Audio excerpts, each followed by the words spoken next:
Hey there, it's Mike Langford. Welcome to another episode of the Modern Financial Advisor Podcast. This week on the show, Simon Zais, a senior manager at Egan-Jones Proxy Services, is with me for a fascinating conversation about proxy voting as a service for financial advisors, which, frankly, on the surface, actually sounds pretty flippin' boring. That is until you realize that what we're really talking about is an opportunity for you and your firm to deliver a next level of service for your clients. It's like nerdy in the absolute best way possible. I think you're really going to dig this conversation. Plus, Simon has a fantastic radio voice. Okay, before we get to it, if you haven't done so already, please do make sure you subscribe to the podcast on Apple Podcasts, Spotify, Google Play, Amazon, the YouTube, so wherever you like to get your podcast jam on. And if you have a question or a suggestion for a topic or a guest, hit me up. I'm basically at Mike Langford everywhere, or you can send an email to podcast@finsermarketing.com. Okay, let's get to the conversation with Simon Zais.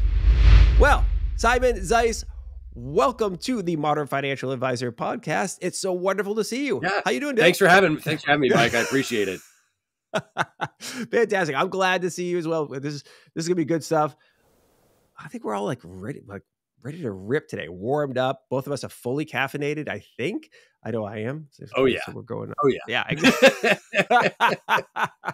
Anyway, but I'm thrilled that you reached out. Golf clap for you, by the way. Day after the Masters is when we're recording this.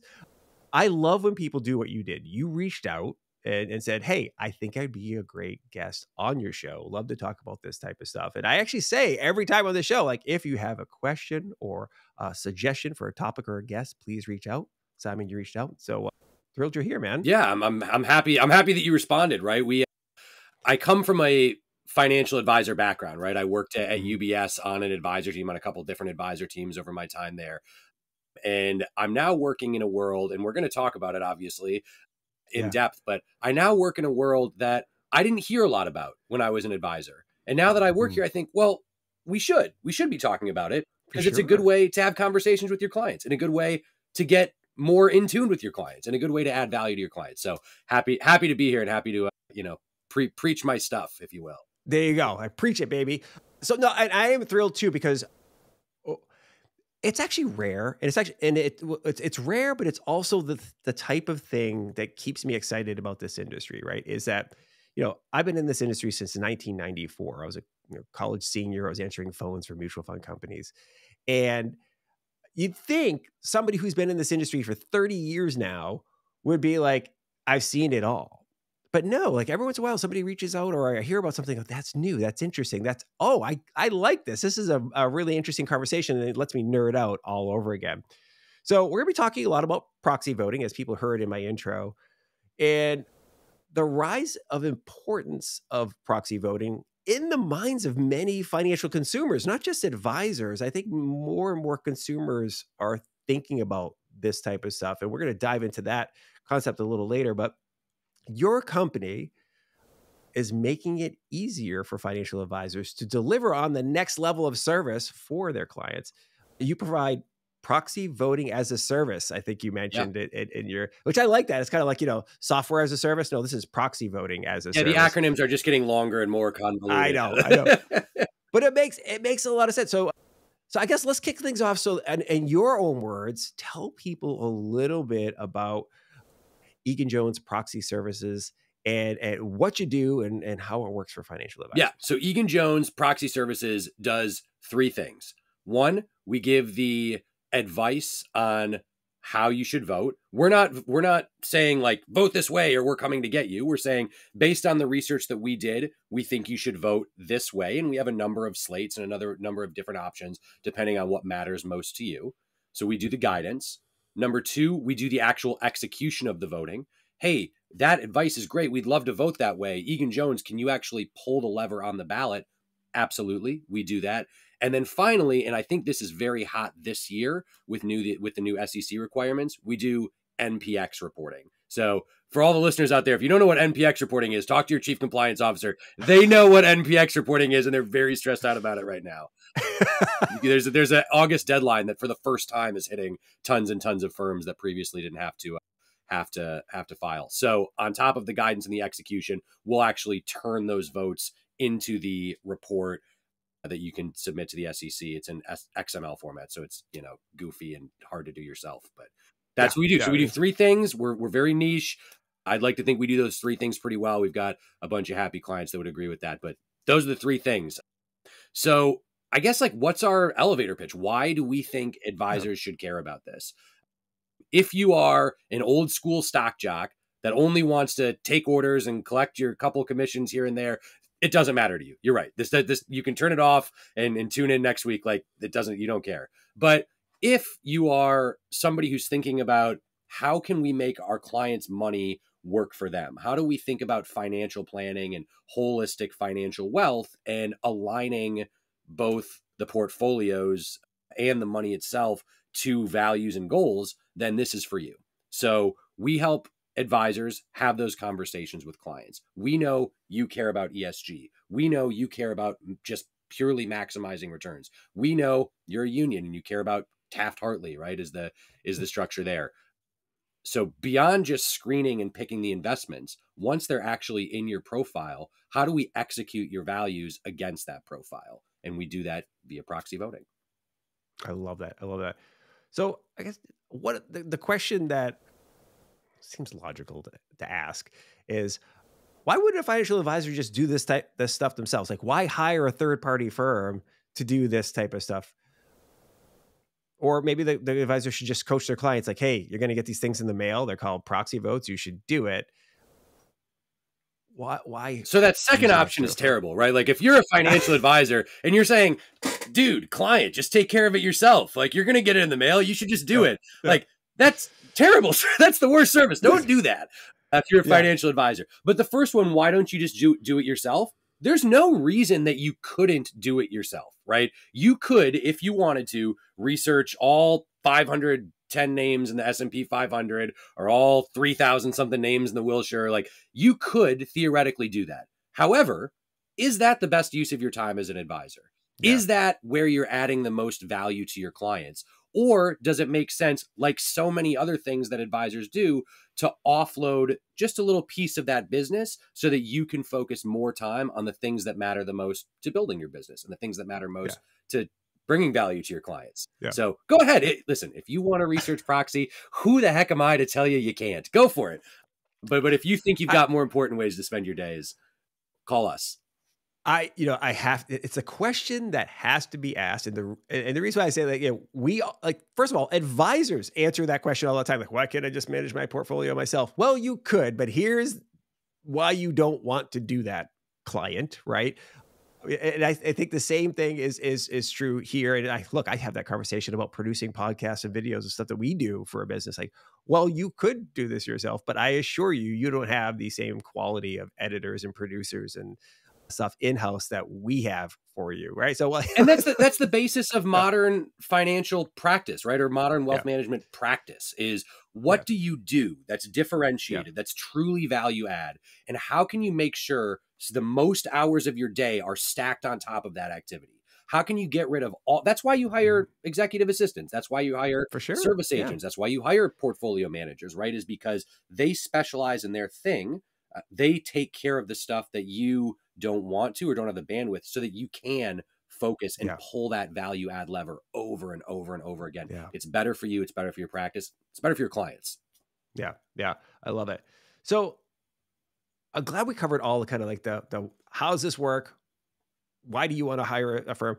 Now I want to talk about like the impact really of this. And because I really do think you guys are onto something that is going to add tremendous value for the financial advisor and for the end client. But I think in the end, from the overall kind of call it the advisor client ecosystem, it's going to add richness to it and improve it in a dramatic way, in my opinion, anyways, based on what I've seen. Because I've had a lot of conversations with advisors recently who are focused on this type of thing, of making their clients' lives better, allowing them to connect more with their portfolio, feel like they're doing good in the world. In fact, most recently, I just recorded last week an episode of the show with Pete Krull from Earth Equity Advisors, and they're a firm that focuses on sustainable investing.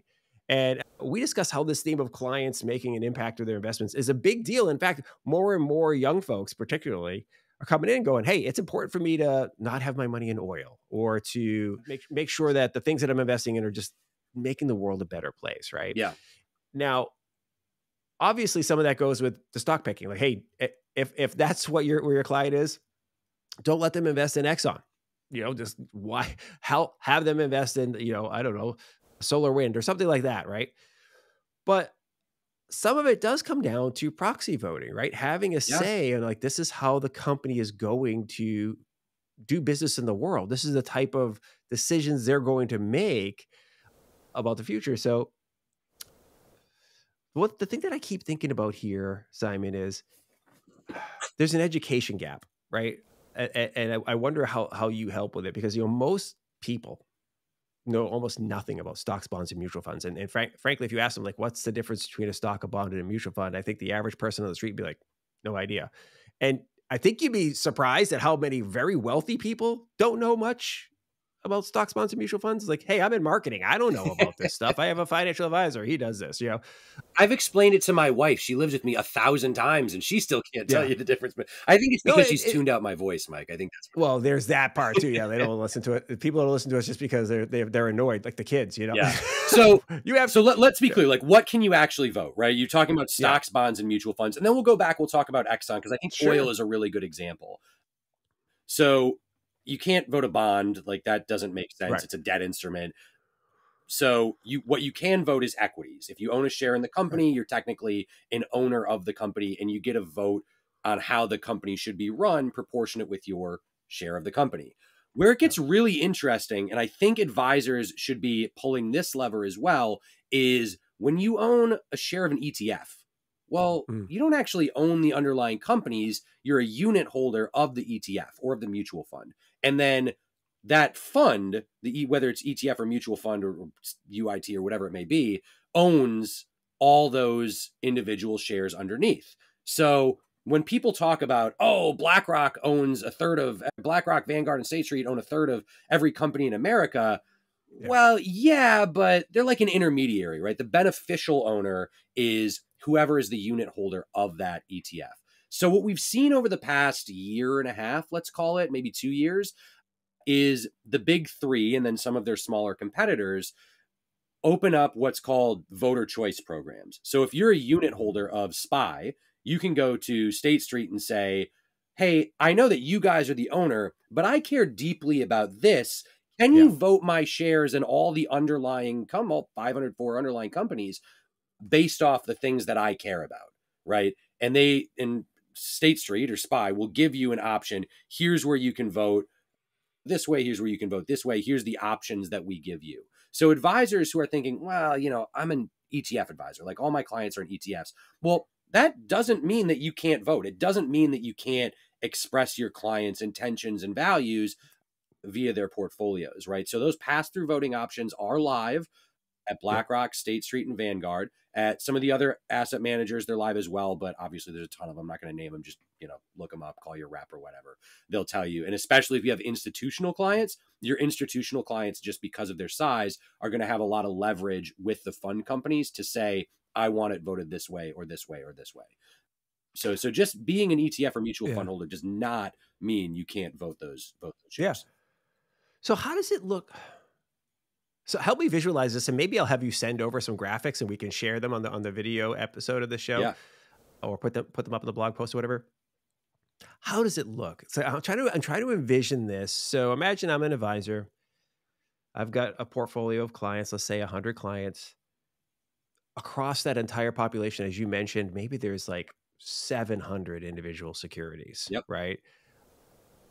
What comes to me, advisor Mike, that I would then use to facilitate a conversation with my clients so that they can better understand what's at stake, how they should make their decisions on voting, or how can they make a decision on the voting or whatever. What does that report look like, if you will, I guess? So the way that proxy advisory firms, Egan-Jones, where I work, and the other firms, they will send you a report for every security that you hold, whether it's one of your clients that holds it or every equity security that you hold, whether it's one client that holds it or all 1,000 of your clients that hold it, right? You're going to get that report, because a share of Bank of America owned by Mike versus a share of a Bank of America owned by Simon, it's still a share of Bank of America. Yeah. Now, you're going to get that report that says, this is how we advise you should vote on Bank of America. Like, Bank of America is coming up in a couple of weeks for splitting the CEO and chairmanship, right? It's Brian Moynihan for both. Some people think that it shouldn't be. Some people think that, it should be, and that splitting is value additive to the company. So let's say Simon as a client has said, man, I hate it when CEOs and chairmen are the same people. I can't sleep at night if this guy has 2 seats. What am I going to do? Right? But then client Mike, on the other hand, says, I love it when CEOs are also the chair, because if they're not the same person, I can't sleep at night. I don't know how I'm going to make it through my day if it's a different person. So you've got these 2 people both rolling up to the same advisor with wildly different views on something that's coming up to vote. So proxy advisory firms will say, based on this set of preferences, you should vote this way. Based on this set of preferences, you should vote this way. And we'll have that all set up in the system operationally, so it will automatically execute Simon's shares based on Simon's profile, Mike's shares based on Mike's profile. Now, what's really cool is, let's say the advisor comes to you, Mike, and says, Mike, you're crazy. These guys, man, they cannot be the same person. It has to be split. And he changes your mind. And you say, you know what? I never thought of it that way. I do think that should be separate shares. The advisor can then go into whatever the proxy advisory system is and say, I want to override. I know that based on Mike's profile, you're saying that it should be the same person. I've had a conversation with him. I actually changed his mind. We think it should be the other way. And you can flip that switch and go the other direction. So even though proxy advisory firms will say we recommend this way, that decision always lies with the advisor and with the client. We're never taking that authority away. So my follow-up question on this is there a way, so let's go back to, Peter Krell and Earth Equity Advisors there. All of his clients, as one might expect, are really interested in sustainable investing, leaning heavily on environmental sustainability, but there's other forms of sustainability, of course. So now take another advisor who has a mix of clients. Some clients are really into sustainability, right? They really want to make sure. And then maybe they have some, older, more conservative clients who are like, I don't really care about that type of stuff. Drill, baby, drill. I don't know. Like, maybe they've got a whole, they've got both ends of the spectrum here. Let's call that. Is there a way because this feels like this conversation, this makes it's so easy to have this conversation with a client. Like, so talk to me about some of your worldview. Yeah.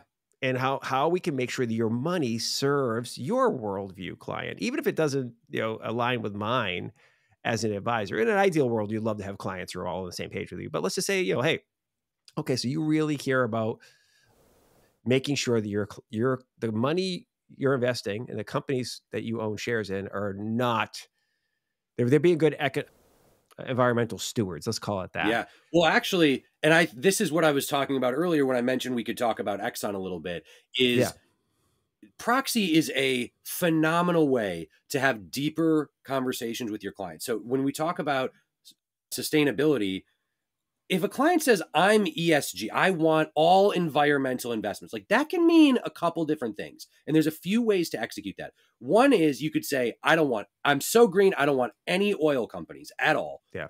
Okay, that's theoretically green. You could also say, okay, I am green. I only want oil companies, but I only want the greenest oil companies. And that will force the brown oil companies like towards the right path. Yeah. Or you could say, I'm green.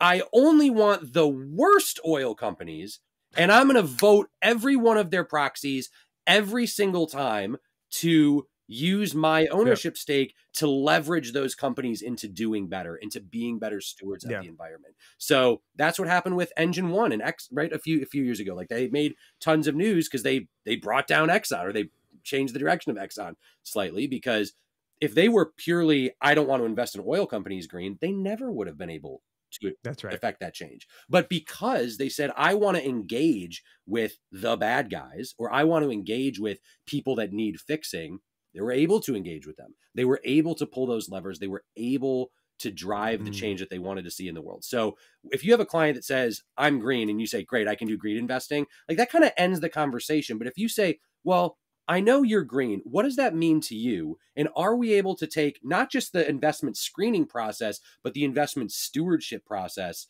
to bear against those companies? That's going to set you apart from basically any other advisor. Like, advisors are not having these types of conversations, or the ones that come to us are, because they want to have deeper conversations. But that's where we think there's real value add in the proxy space.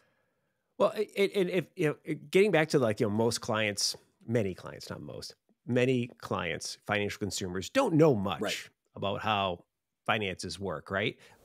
They don't know much about things like shareholder activism, right? So every once in a while you hear about some big, huge, whether it's a George Soros or ICANN or somebody like that comes in and buys this monster stake in a company and says, we're going to go ahead and force change here because we think either the company's not being run right or whatever, or they're leaving profit on the table, whatever it is, right? So they come in and they take an activist, the big position, and they vote and they try to get other shareholders to vote their way, and they make their money versus doing that. But as you said, individual shareholders who may own, only like, 1,000 shares of a company can have a big impact too, especially if others are doing something similar. And that might be, that's a really interesting conversation to have, because many advisors are using index instruments for, as you mentioned, right? SPY or whatever. And so if they send in, if you own the S&P 500 index, guess what? You're going to own Exxon. You're going to own some other oil companies. You just are, because they're, it's the nature of that index. But there's no reason why you can't start to affect the change you were just describing there by doing some of that. And what's really cool financial engineering? Let's say you go, I don't want to touch Exxon. Okay, so I'm going to buy the S&P 500, but then on the other side, I'm going to short Exxon proportionally, right? So that you actually have no exposure to Exxon.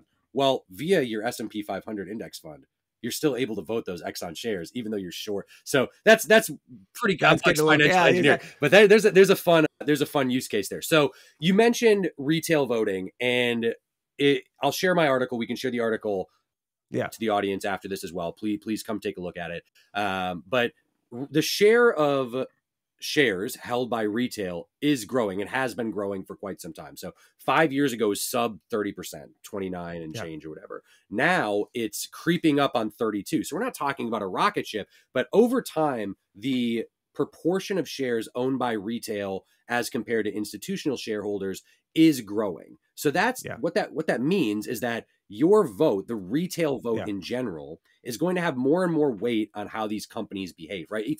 Disney was a very famous, very popular proxy fight a month ago, and they were 40-something% retail, right? Now that's Disney. They're more heavily retail than other places, but we're still talking about in the 30s, like almost a third of all shares are held by retail. Some of that had been locked into ETFs and mutual funds in the past. That's now getting unlocked via voting choice. So whereas in the past, you would see a lot of these activist players come in and swing the vote dramatically without any second thought to how the retail or Joe Q public is going to be voting. That's no longer the case, right? Because Joe Q public finally has a voice. So for the skeptical or cynical client that says, thanks, Advisor Mike, but who cares about my votes? Well, the answer is everybody cares about your votes now, right? So it's like the presidential election. Your one vote is likely not going to swing an election, but you take your vote and your vote and your vote and your vote. Yeah, for sure. If you're listening on audio, I'm pointing all over the place. There's all these, there's this diaspora of votes out there held by retail that is actually very significant. So I would not blow this off as granted, I wouldn't blow it off because I work in the industry. Well, I urge you not to blow it off. Here's the thing, like, let's talk about like retail vote, the consumer vote, and whether that's where they put their shopping dollars or their investing dollars or their voice when it comes to proxy voting has a big influence on where institutional stuff goes. So think about like, imagine the Harvard endowment, this monstrously big endowment that's, got the institutional shares of whatever company, Exxon or Disney or whatever. You'd be an idiot to not think that they're not watching Oh, the yeah. public discourse about this company, because that they're thinking about the future of their money, right? Yeah. I And was people at a Yale football game a couple years back, and the students stormed the field to protest the endowment's investment in brown energy. So yeah, of course these institutions, like, again, the institutions are technically the owner, but they're a middleman. The beneficial owners are all the underlying participants in the pensions, all the underlying participants in the endowments, right? So yeah, they are these endowments, these pensions, these giant pools of capital are technically the owner, and they get to be the ones to cast the vote in that case. But to think that they're not listening to the retail, I mean, that's crazy. Of course they're listening to retail, and of course they want people to be happy with them. It absolutely filters up. I mean, they're looking at it and they're going, okay, guess what? Mike, the people like Mike care about this type of stuff. So what do advisors need to know in terms of about this? So, okay, all right, I'm going to use a service. How's this process going to work for me, advisor? Like, okay, you're already saying you're coming at me with recommendations, like, hey, we recommend this, whatever. But as an advisor, like, okay, I'm thinking I want to use this as a really rich conversation tool with my clients, because this is going to be great. Like, hey, you're not only investing for your retirement, you're not only investing for your kids' college, whatever. This is about the impact you want to have on the world. What do they need to know in terms of how they're going to work with this information? So it's basically fitting into your existing values conversation. Frankly, you shouldn't be having a proxy conversation or corporate governance conversation in a vacuum on an island on its own. Like, that would be weird if you got a call from your advisor going, hey, you're not going to believe this, but guess who's got a vote coming up? That's a very odd call and conversation to get. But if you're having a conversation with a client who cares deeply, your drill client earlier, right? Like, all they want is maximize returns so that they can take their money and give it to the causes that they care about, so that they can give it to their grandkids, so they can, pay for their vacation house, whatever it may be, so they can donate it to their favorite green charities, whatever it may be, right? When you're having those conversations with your clients of what do your goals look like? What do you really care about?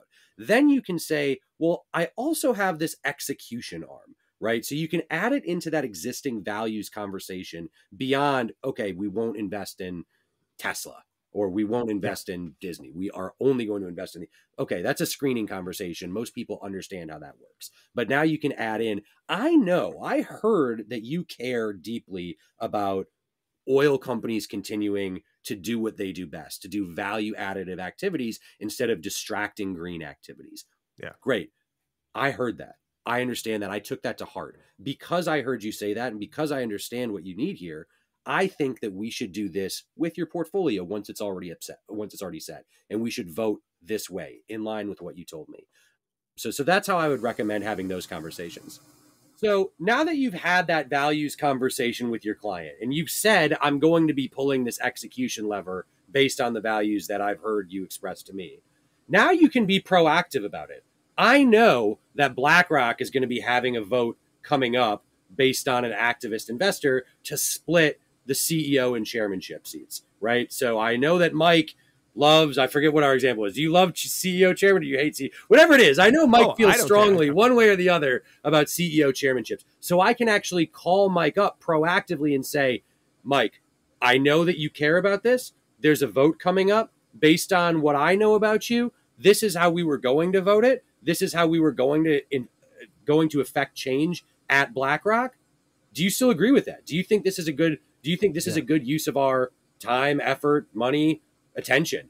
And he's going to say yes, or he's going to say no. But what he's absolutely going to say is, thank you for calling me. This is meaningful to me, and I appreciate the input, and I appreciate the interaction. So again, it's all, even more so than it is about pulling the levers. It's about connecting with your clients over the pulling of the levers. Yeah, no, it's really, it's funny. I love you say it's about connecting with your clients, because that's where I was going. And I just made a little note to myself while you were talking, like, oh, this is another touch point. A little while ago you said, well, you don't want to just ping a client about a proxy coming up. You want to make it part of their richer conversation.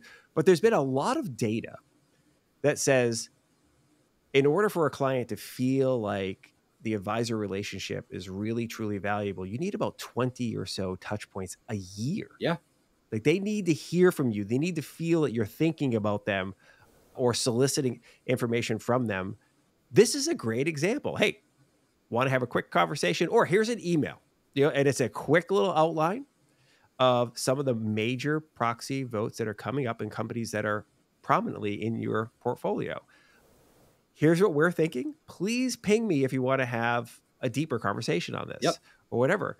It's a really good way to just nurture this isn't just like a, hey, guess I hear some just generic stuff this week about the market's up, the market's down. No, this is actually in your portfolio, right?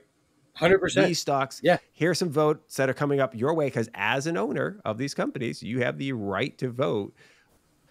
Let's have a conversation about it if it's important to you. And a great part about proxies, it all happens in like a couple months, like March through June or March through like early July. So there's a few months where you can have very dense, rich, and impactful conversations. And then you can kind of forget about proxy for the rest of the year, except for, high-end merger stuff or, CEOs getting recalled or whatever it may be.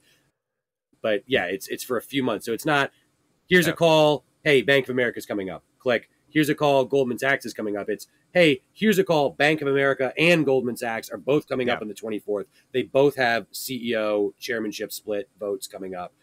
I know you care deeply about it. Let's have a conversation. So again, you're not pestering them over and over and over, but you're able to have a meaningful conversation that's not just a, hey, how you doing? It's, hey, I've got something that affects you, that affects your portfolio, and that frankly can affect the company. So, I rarely touch politics on this podcast. I mean, it's hard not to occasionally, but what's really interesting is you will often hear from people talking about how, big business owns government or what, that type of, they have undue influence over government. It's like, this is another way. Like if you have clients who are very passionate about one side of the political spectrum, whatever you want, right? They have some core beliefs about how the world should be. Well, this is another way of affecting that, right? Like, okay, like, if you're like, hey, I'm hardcore Democrat or hardcore Republican, well, you might want to like understand, like, there's another vote, especially I'll use myself. I'm here in Texas. I'm in Austin. So the Texas AG has made his stance on proxy voting. Right. And here I am as like, I lean left. I don't mind telling people that I'm left of center. Well, if I'm voting, you probably know that I'm going to make my votes in alignment with the things that I believe or the way the world should be run.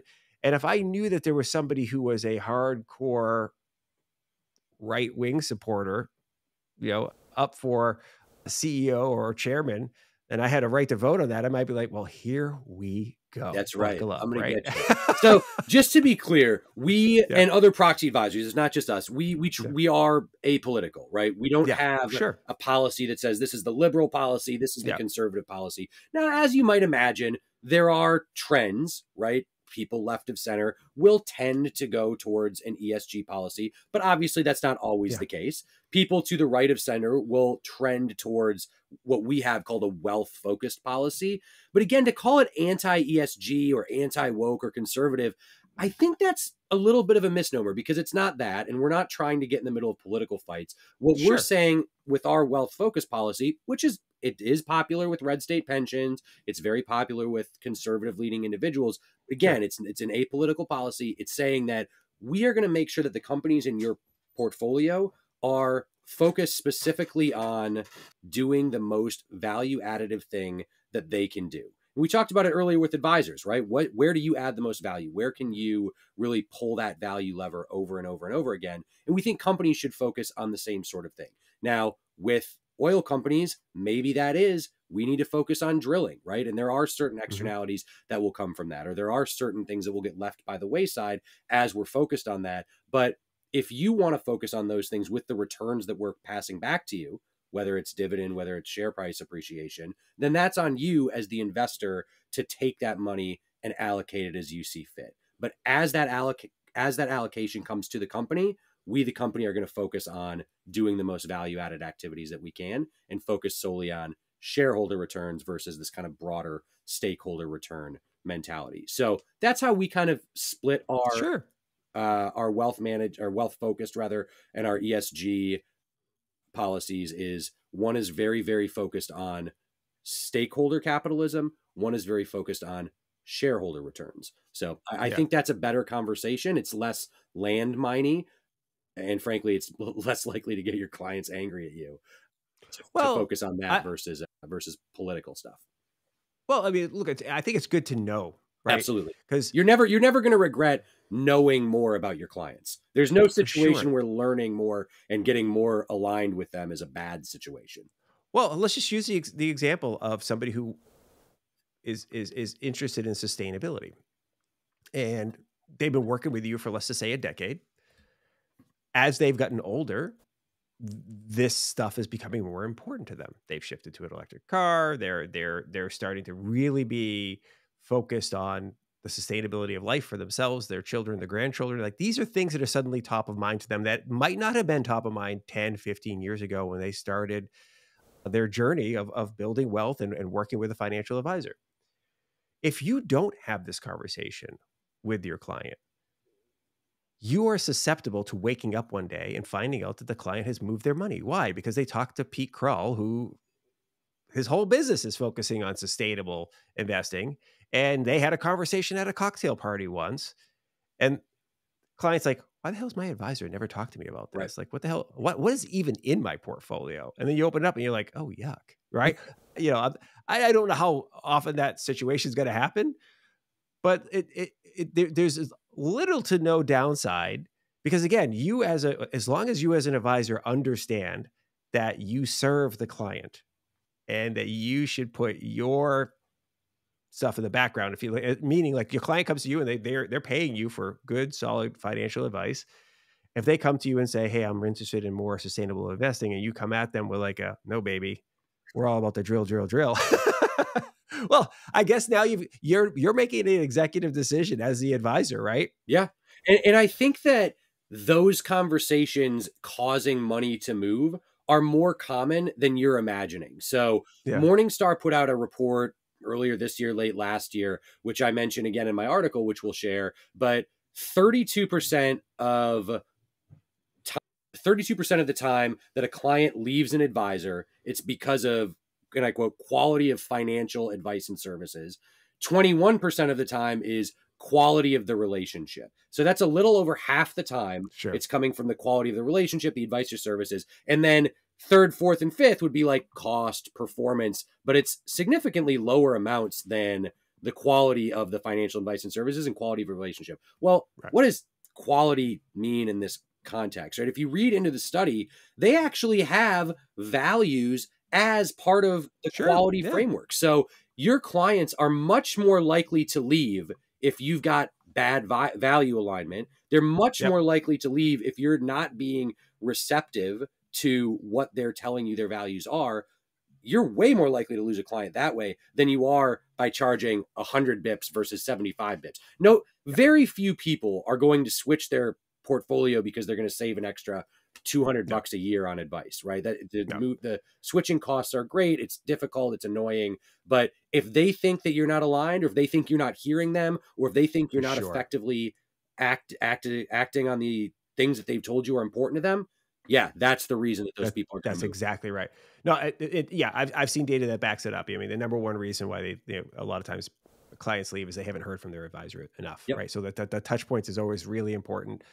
But then what are we talking about? And then, unfortunately, with some polarizing stuff we have in our society now, you show up and you notice that they've got the wrong bumper sticker on their car or the wrong sign in their front yard. That might be like, okay, I got to go. Right. And when I was working with advisor teams, right, I kind of gave them the rule of three. 1, are we talking? 2, what are we talking about? 3, what's coming from what we talked about, right? So.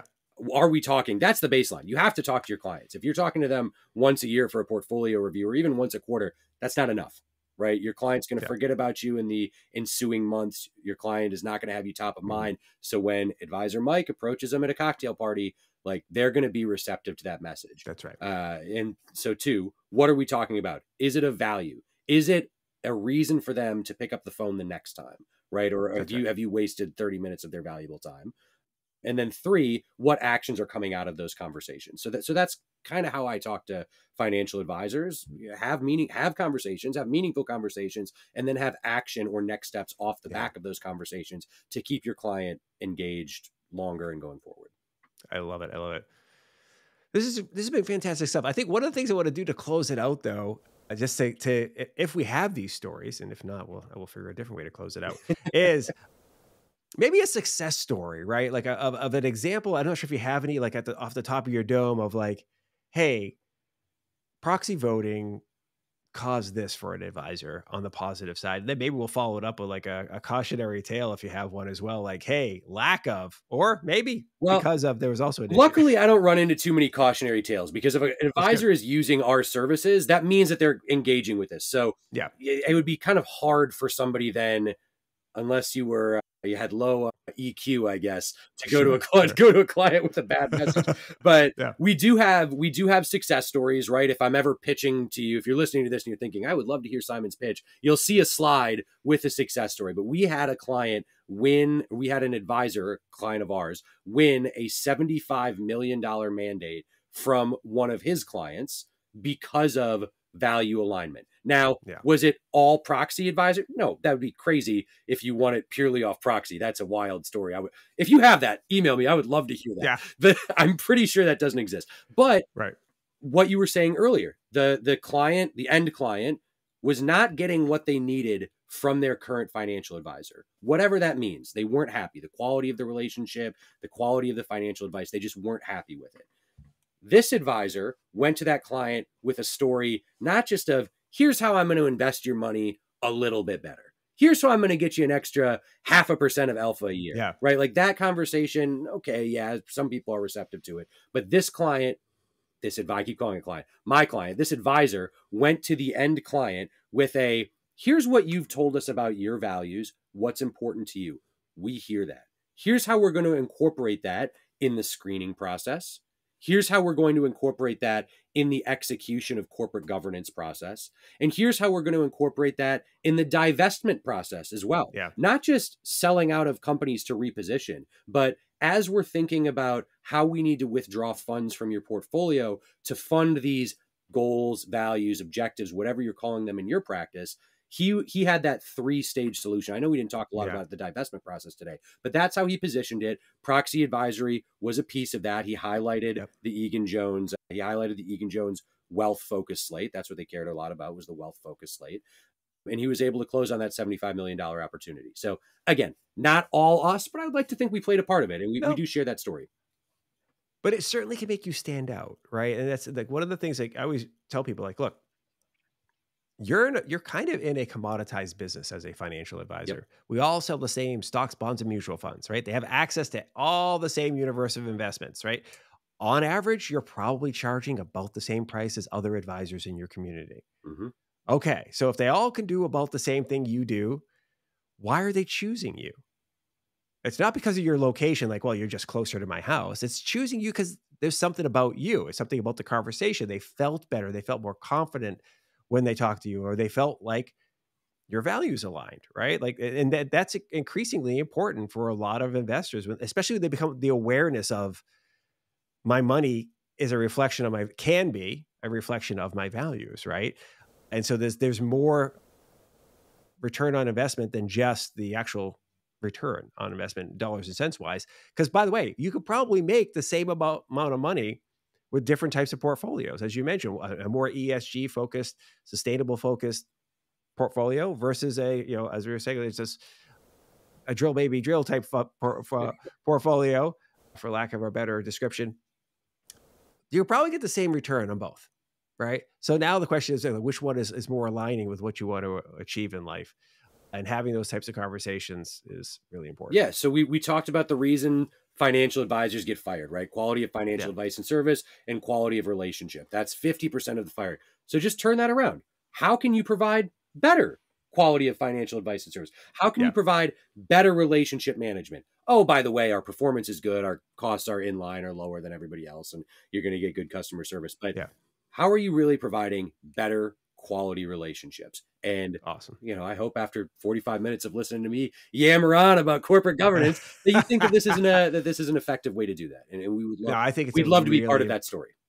Yeah, I think it's been a really important conversation because it just really echoes and builds on a lot of conversations we've been having lately about have deeper level conversations with your clients, because more often than not, they're thinking about these things. Or if they haven't, they're going to be grateful that you had the conversation and you teed it up, because I think it's all part of your fiduciary duty as an advisor, and it's really good stuff. So, Simon Zais, people are going to want to follow up with you, I am sure. I see ejproxy.com is the website. Yep.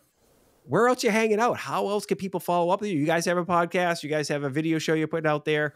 What's the process for making sure they follow along with you? No podcast. We put out a newsletter every 2 weeks about kind of what's going on in the proxy universe. So if you go to ejproxy.com, you can sign up for it there. Shoot me an email. It's simon.zais@ejproxy.com. I promise I'll respond. And I don't have an EA to filter you out. I promise I'll actually get back to you. So email me personally if you have specific questions. Go to the website for the general stuff. Sign up for the newsletter, and let's make it happen. Let's have a story. Perfect. I'll get that all linked up in the show notes. Thanks for coming on the show, buddy. Yeah, Appreciate thanks for having me, Mike. All right, see ya. Thank you very much for listening to and/or watching this episode of the Modern Financial Advisor Podcast. It's always fantastic to have you with us.